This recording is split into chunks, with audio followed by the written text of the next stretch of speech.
Akizungumza mara baada ya mafunzo hayo, msimamizi mkuu wa mradi wa TAFU kanda ya Pemba, Ali Isa Hamadi, huko katika msitu wa hifadhi ya Ngezi Vumawimbi, ameitaka jamii kufika katika ofisi ya TAFU Pemba ili kupata miche kwa ajili ya upandaji wa miti, hususan kipindi cha mvua kinachoendelea kunyesha, huku akiwahimiza kujifunza juu ya umuhimu wa upandaji wa miti na uhifadhi wa misitu.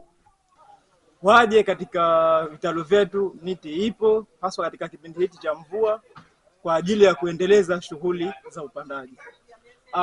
Kitu cha kuwashauri wanajamii kwamba wasikae tu majumbani, waje hapa katika ofisi za Ngezi, pia waje katika idara ya misitu kwa ajili ya kupata mafunzo ya jinsi ya kuhifadhi msitu wetu.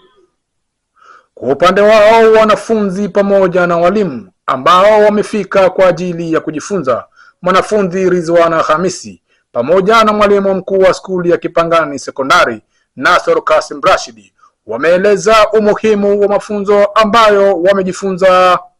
Inaweza kutusaidia kwa sababu hii ni historia, na kule skuli tunasoma mambo mengi ya historia ya jamii, tunasoma mambo ya jamii, ya kisiasa, kiutamaduni, na yote tunayaona huko katika hii historia tulokuja kusoma.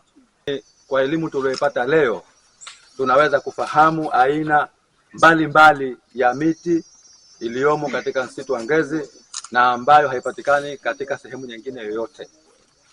Pia tumeona aina mbalimbali za ndege pamoja na wadudu ambao wanapatikana katika msitu huu wa Ngezi. Kwa upande wao, wakufunzi wa mafunzo hayo ambao pia ni wasimamizi wa msitu wa hifadhi ya Ngezi Vumawimbi, Kombo Hamadi Kombo pamoja na Hamisi Alhamisi, wameeleza na faida za uhifadhi wa msitu, kwa sababu tunapohifadhi msitu manake tunahifadhi ama tunahuisha maisha yetu. Si msitu tu, bali msitu ni maisha na maisha ni msitu.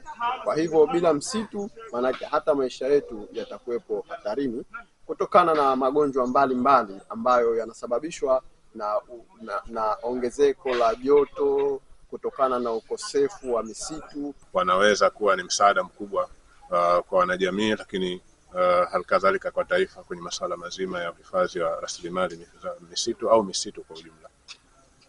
Nikiripoti kutoka kisiwani Pemba, ni mimi Maulid Hamisi.